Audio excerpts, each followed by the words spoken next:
میں چرچا علی زہرا کی شادی کا تمہاری شادی میں چرچا. پڑھیں درود پاک اللہم صلی علی سیدنا و شفیعنا حبیبنا و مولانا محمد علیہ وسلم. صلاۃ و سلام علیک یا رسول اللہ صلی اللہ تعالی علیہ وسلم. حضرات محترم، میں نے جس آیت کریمہ کی تلاوت کرنے کا شرف حاصل کیا ہے، اللہ تبارک و تعالی قرآن پاک کے اندر ارشاد فرماتا ہے فَانْكِحُوا مَا طَابَ لَكُم مِّنَ النِّسَاءِ، یعنی تم اپنی پسند کی عورتوں سے شادی کرو. حضرات محترم، اسلامی معاشرے میں ہر نئے خاندان کی ابتدا ایک مرد اور ایک عورت کے درمیان شادی کے ذریعے سے ہوتی ہے. ایک نیک صالح خاندان اس وقت وجود میں آتا ہے جب نیک صالح مرد و عورت آپس میں نکاح کے پاکیزہ رشتے کو اپناتے ہیں. مذہب اسلام میں شادی کی اہمیت اور اس کے فوائد پر بڑی تفصیل سے روشنی ڈالی گئی ہے. شادی سے نسل انسانی کی حفاظت اور ترقی ہوتی ہے. شادی کے ذریعے ہم رسول اللہ صلی اللہ تعالی علیہ وسلم کی امت میں اضافہ کرنے کا شرف حاصل کرتے ہیں. نیک اولاد کی دعائیں مانگ کر حصول برکت کی کوشش کرتے ہیں. اپنے بچوں کی اچھی تربیت کر کے ملک و ملت کی خدمت کرتے ہیں اور ایک اچھا مضبوط اور عظیم الشان معاشرہ بناتے ہیں. اپنے آقا پیارے مصطفیٰ صلی اللہ تعالی علیہ وسلم کی اس زندگی پر عمل کرتے ہیں جس کا تعلق شادی اور بیوی بچوں کے حقوق سے متعلق ہے. اولاد کی پرورش کرتے ہیں جس سے انسان کے اندر محبت کا جذبہ پروان چڑھتا ہے. شادی کے ذریعے ہم تمدنی زندگی میں اضافہ کرتے ہیں. شادی کے ذریعے ہم تمدنی زندگی میں اضافہ کرتے ہیں. رشتوں اور تعلقات کو بڑھاوا دیتے ہیں. بروز محشر شفاعت کا ذریعہ بناتے ہیں. شادی کے ذریعے ہم شہوانی خرابیوں سے نجات پاتے ہیں. شادی کے ذریعے ہم قلبی اور فطری سکون پانے کے ساتھ ساتھ اپنی عبادت و ریاضت میں خشوع و خضوع بھی حاصل کرتے ہیں. اللہ تبارک و تعالیٰ قرآن پاک کے اندر ارشاد فرماتا ہے وَأَنكِحُوا الْأَيَامَ مِنكُمْ وَالصَّالِحِينَ مِنْ عِبَادِكُمْ وَإِمَائِكُمْ إِنْ يَكُونُوا فُقَرَاءَ يُغْنِهِمُ اللَّهُ مِنْ فَضْلِهِ وَاللَّهُ وَاسِعٌ عَلِيمٌ. یعنی اللہ تبارک و تعالیٰ فرماتا ہے کہ اپنے غیر شادی شدہ لوگوں کی شادیاں کرو اور اپنے لائق غلاموں اور کنیزوں کا بھی نکاح کرو. اگر وہ فقیر ہوں گے تو اللہ تعالیٰ انہیں بھی اپنے فضل سے غنی کر دے گا، امیر کر دے گا، مالدار کر دے گا. اور یقین جانو اللہ تبارک و تعالیٰ رزق میں وسعت اور کشادگی عطا کرنے والا اور سب کچھ بخوبی کرنے والا. اور سورۃ الرعد کی آیت نمبر 38 میں اللہ تبارک و تعالیٰ نے شادی کے اٹوٹ بندھن کا ذکر کیا اور اسے اپنے پیارے رسولوں کے لیے بطور خودی بیان کیا. اللہ تبارک و تعالیٰ فرماتا ہے وَلَقَدْ أَرْسَلْنَا رُسُلًا مِّن قَبْلِكَ وَجَعَلْنَا لَهُمْ أَزْوَاجًا وَذُرِّيَّةً. یعنی اے محبوب، ہم نے آپ سے پہلے بھی رسول بھیجے اور ان کے لیے بیوی اور اولاد کے رشتے بنائے. اور پھر ایک مقام پر اللہ تبارک و تعالیٰ نے اس رشتے کو الفت و محبت کا بہترین ذریعہ قرار دیا. اور اللہ تبارک و تعالیٰ نے فرمایا وَمِنْ آيَاتِهِ أَنْ خَلَقَ لَكُم مِّنْ أَنفُسِكُمْ أَزْوَاجًا لِتَسْكُنُوا إِلَيْهَا وَجَعَلَ بَيْنَكُم مَّوَدَّةً وَرَحْمَةً إِنَّ فِي ذَلِكَ لقوم یتفکرون، یعنی یہ خدا تعالیٰ کی نشانیوں میں سے ہے کہ اس نے تمہارے ہی جنس سے تمہارے لیے شادی کا جوڑا بنایا تاکہ اس سے تم سکون پاؤ، اور اللہ تبارک و تعالیٰ نے تم دونوں کے درمیان الفت و پیار و محبت پیدا فرما دیا، اور پھر جہان انسانیت میں رشتوں کی محبت، نسل انسانی کی حفاظت اور امن و سکون کی فضا قائم کرنے کے لیے اللہ تبارک و تعالیٰ نے حکم عام جاری فرمایا فانکحوا ما طاب لکم من النساء، یعنی تم اپنی پسند کی عورتوں سے شادی کرو۔ بس میں اپنی تقریر یہیں پہ ختم کر رہا ہوں۔ وما علینا الا البلاغ۔ اللہ تبارک و تعالیٰ سے دعا ہے اللہ تعالیٰ اس محفل میلاد کو اپنی بارگاہ میں قبول فرمائے۔ السلام علیکم ورحمۃ اللہ وبرکاتہ۔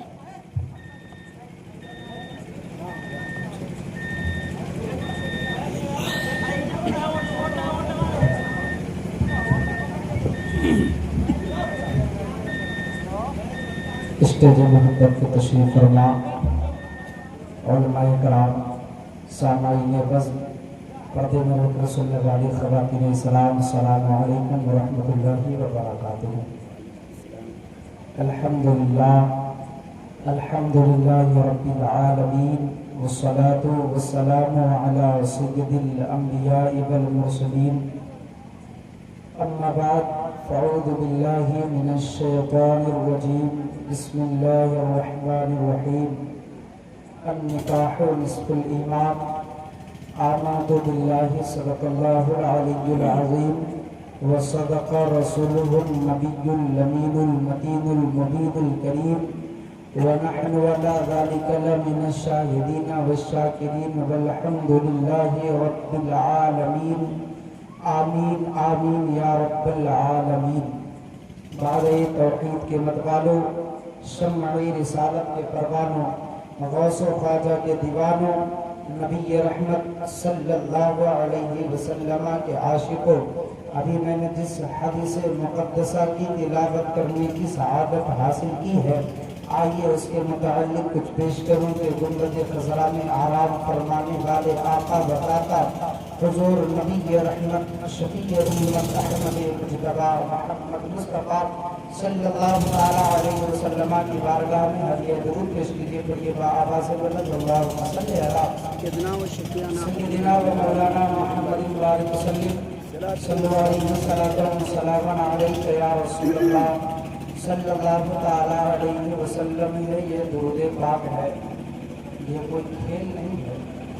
اسی درود کے بارے میں نبی فرماتے ہیں کہ تم اپنی مجلسوں کو مجھ پر درود پاک پڑھ کر آراستہ کرو کہ تمہارا درود مجھ تک پہنچتا ہے۔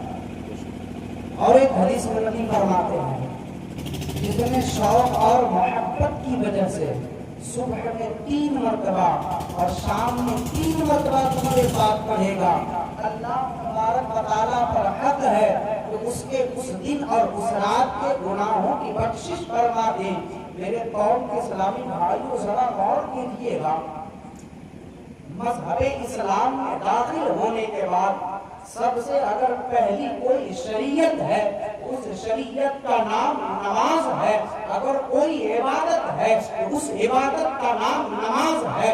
اگر کوئی چیز اگر فرض ہے مذہب اسلام میں کلمہ پڑھ کر کے داخل ہونے کے بعد، تو کوئی اور عبادت نہیں ہے، زکوٰۃ نہیں ہے، حج نہیں ہے، روزہ نہیں ہے، قربانی نہیں ہے، دیگر اور عبادت فرض نہیں کیے جاتے ہیں۔ جیسے ہی ایمان لایا ہے، بلوغیت کی منزل کو پہنچا ہے، نماز فرض ہو گئی ہے۔ میرے قوم کے اسلامی بھائیوں ذرا غور کیجئے گا، جب بندہ نماز پڑھتا ہے، جب بندہ جو ہے رب کی بارگاہ میں اپنی پیشانیوں کو خم کرتا ہے، رکوع کرتا ہے، سجود کرتا ہے، سورۃ الفاتحہ پڑھتا ہے، سورت کو ملاتا ہے، رب کی حمد و ثنا کرتا ہے، ذرا غور کیجئے گا، جب آخری میں پہنچتا ہے، یعنی تحیات پڑھ لیا ہے، تحیات پڑھنے کے بعد ڈائریکٹ دعائے معصورہ نہیں پڑھے گا، ڈائریکٹ سلام نہیں پھیرے گا، بلکہ کرتا کیا ہے؟ نماز کو مکمل کرنے کے لیے نبی پر بھی سلام پڑھنا ہوگا، نبی پر بھی درود پڑھنا ہوگا، نبی کے یار پر بھی سلام پڑھنا ہوگا، نبی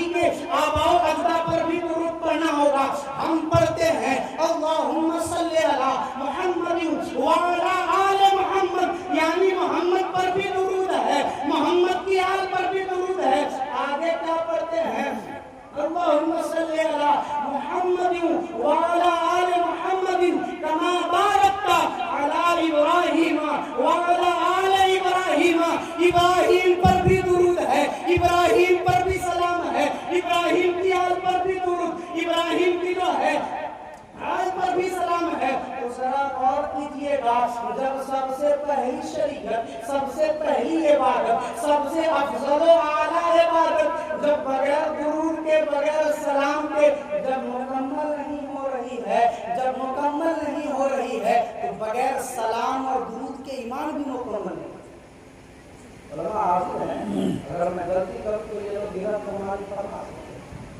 اگر کسی کو ثبوت ہونا چاہیے، اگر ایسا نہیں کہ امام صاحب کو مائک پکڑا دیا پتہ نہیں کیا کیا بکتے جا رہے ہیں، اگر کسی کو کچھ چاہیے تو ادھر آتا ہے. تعلم بہت سی معلوم ہے. جس طریقے سے نماز کے لیے درود ضروری ہے، سلام ضروری ہے، فاتحہ ضروری ہے، تو ایمان کے لیے بھی درود و سلام ضروری ہے. یہ وہ میلاد ہے. انشاءاللہ حضرت سے نکاح کے تعلق گفتگو سماعت فرمائیں گے آپ لوگ. یہ وہ میلاد ہے جس کے بارے میں اللہ کے پیارے رسول کے پیارے صحابی، چہیتے صحابی، مشہور صحابی، جن کا نام حضرت ابو ہریرہ رضی اللہ تعالیٰ عنہ ہے، وہ روایت کرتے ہیں کہ آقا نعمت نبی کے رحمت صلی اللہ علیہ وسلم نے ارشاد فرمایا، اللہ تبارک و تعالیٰ کے کچھ سیاح یعنی سیر کرنے والے فرشتے ہیں، گھومنے والے فرشتے ہیں، جب وہ محفل ذکر کے اوپر سے گزرتے ہیں تو آپس میں کہتے ہیں، فرشتوں یہاں رب کے محبوب کا ذکر خیر کیا جا رہا ہے، رب کے محبوب کا تذکرہ کیا جا رہا ہے، رب کے محبوب کی پیدائش بیان کی جا رہی ہے، چلو محفل ذکر میں ہم بھی شامل ہو جاتے ہیں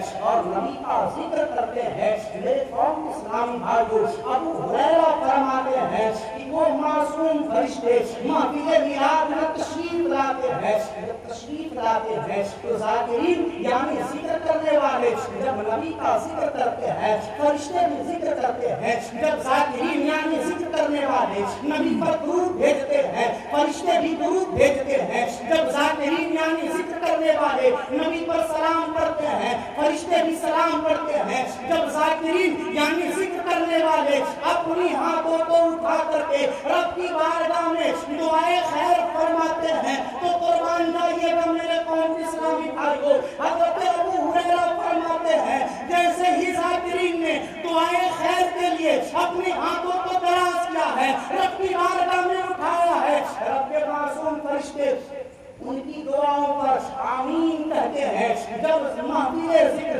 اختتام پذیر ہو جاتا ہے، جب لوگ اپنے اپنے گھر جانے لگتے ہیں تو فرشتے ارشاد فرماتے ہیں، انہیں خوشخبری دیتے ہیں، وہ کہتے ہیں وہ محفل ذکر میں آنے والوں، وہ محفل ذکر میں بیٹھنے والوں، وہ محفل ذکر میں ذکر کرنے والوں، وہ نبی پر درود پڑھنے والوں، وہ نبی پر سلام پڑھنے والوں، سنو تم آئے تھے بھائی دامن محفل ذکر سے دامن مہر کرتے جا رہے ہو، تم آئے تھے گنہگار محفل ذکر سے گناہوں کی بخشش کراتے جا رہے ہو، تم آئے تھے تنگ اپنی رزق میں کشادگی لے کرتے جا رہے ہو. میرے قوم اسلامی بھائیو، یہ وہ محفل ذکر ہے، اگر کوئی محبت سے آتا ہے تو تقدیریں سنور جایا کرتی ہے. یہ وہ محفل ذکر ہے، اگر کوئی بغض کی نیت سے اس نیت سے آتا ہے کہ مولانا ظفر صاحب تقریر کریں گے، ہم ان کی غلطی نکالیں گے، امام صاحب تقریر کریں گے، ان کی غلطی نکالیں گے، قاری صاحب تقریر کریں گے، ہم ان کی غلطی نکالیں گے، یا پھر کوئی علماء مقرر یا پھر دیگر شورا جو ہے اپنا کام کریں گے، ہم جو ہے قلم کاپی سے ان کی غلطیاں نکالتے رہیں گے. اگر بندہ اس نیت سے آتا ہے تو تقریریں بگڑ بھی جایا کرتی ہے. یہ وہ مجلس پاک ہے، جب اس مجلس میں آیا جائے تو کچھ اور نیت لے کر کے نہیں آیا جائے، نیت یہ لے کر کے آیا جائے کہ جا رہے ہیں اللہ کے رسول کی مجلس میں اللہ بھی راضی ہو جائے گا، اس کے محبوب بھی راضی ہو جائیں گے، اور انشاءاللہ جب اس کے محبوب راضی ہو جائیں گے، پروردگار راضی ہو جائے گا، تو انشاءاللہ ہمیں جہنم میں نہیں ڈالے گا، جنت عطا فرمائے گا۔ یہ وہ محفل ذکر ہے، یہ ادب گاہ ہے، یہ ادب کی جگہ ہے، یہ ادب کی جگہ ہے۔ اور دیکھیے آقا کریم صلی اللہ علیہ وسلم کے ہم امتی ہیں، ہم اپنی مقدر کے جتنا ناز کریں وہ کم ہے، کیونکہ رب خود فرماتا ہے کہ اگر میرے محبوب کو پیدا کرنا مقصد نہیں ہوتا تو میں اپنی ربوبیت یعنی میں اللہ ہوں اس کا بھی تذکرہ نہیں، میں یہ بھی نہیں فرماتا۔ غور کیجیے حضرت ابراہیم علیہ السلام کر رہا ہوں کہ ہم لوگ بغیر مانگے، بغیر دعا کیے، بغیر تمنا کے ہم امت محمدی میں پیدا ہو چکے، لیکن دیکھیے حضرت ابراہیم علیہ السلام کو جب کعبے کو بنایا ہے، تعمیر کو مکمل کیا ہے، حضرت ابراہیم سے اللہ تعالیٰ نے فرمایا ہے کہ ابراہیم مانگو کیا مانگنا چاہیے، اس کا خلاصہ میں پیش کروں، مانگو کیا مانگنا چاہیے۔ حضرت ابراہیم نے یہی دعا مانگا تھا، مولا جو تیرا محبوب ہے اسے میری نسل میں عطا فرما، میری نسل میں عطا فرمانا۔ ہم اتنے خوش نصیب ہیں، اتنے خوش نصیب امتی ہے کہ اس امتی میں آنے کے لیے، پیدا ہونے کے لیے دیگر انبیاء کرام نے تمنائیں آرزو کیا تھا، دعائیں کی تھی، میرے قوم اسلامی بھائیوں جیسے میرے آقا افضل و اعلیٰ ہے، امام الانبیاء ہے، اسی طریقے سے امت محمدی افضل و اعلیٰ ہے، تمام امتیوں سے افضل ہے۔ تو ہمیں چاہیے کہ جب موسیٰ کے امتی سے ہم افضل ہیں، عیسیٰ کے امتی سے ہم افضل ہیں، ادریس کے امتی سے ہم افضل ہیں، آدم کے امتی سے ہم افضل ہیں، گویا تمام کم و بیش 1,24,000 انبیاء و مرسلین کے جب امتیوں سے ہم افضل و اعلیٰ امتی ہیں تو ہمارا کام بھی افضل و اعلیٰ ہونا چاہیے۔ کام کیسے افضل و اعلیٰ ہوگا؟ قوم لوط کی طرح نہیں، دیگر قوموں کی طرح نہیں، بلکہ افضل و اعلیٰ اس طریقے سے ہوگا کہ جب مؤذن اللہ اکبر کی صدائیں بلند کرے، مسجد میں جائے، اپنی پریشانیوں کو کم کرے، اللہ کو راضی کرے۔ یاد رکھیے گا کہ دنیا میں کامیاب ہونا ہے، اللہ کو راضی کرنا ہوگا، دنیا میں زندگی اچھی گزارنی ہے تو اللہ کو راضی کرنا ہوگا، آخرت میں جنت چاہیے تو اللہ کو راضی کرنا ہوگا۔ یاد رکھیے گا ہم لوگ جنت کرتے ہیں۔ ایک آخری روایت پیش کر کے میں اپنی گفتگو کو ختم کرتا ہوں۔ ہم لوگ اللہ سے جنت مانگتے ہیں، سارے بچوں کو بھیج دیتے میلاد شریف میں۔ اگر مجھے اختیار دیا جاتا کہ میں جنت میں جاؤں یا پھر 2 رکعت نماز پڑھ کے اللہ کو راضی کر لوں تو حضرت علی فرماتے ہیں کہ میں 2 رکعت نماز کو زیادہ توجہ دیتا، کیونکہ جب میں نماز پڑھتا تو رب راضی ہو جاتا، اور جب رب راضی ہو جائے گا شالم جو ہے بھیج دیجیے گا۔ ہاں جنت کی دعا ہاں، اور سب بچے کو بھیجیے تھوڑا سا جلدی سے، اللہ کو راضی کیجیے۔ اللہ تعالیٰ ہم سب کو کیونکہ میلاد شریف جو ہے نا عمل کرنے کی توفیق ختم ہونے والی ہے، حضرت کی تقریر ہو رہی ہے، اس کا ختم ہو جائے گا۔ بالکل کلمہ طیب لا الہ الا اللہ محمد رسول اللہ صلی اللہ علیہ وسلم، وآخر دعوانا ان الحمد للہ رب العالمین۔ السلام علیکم۔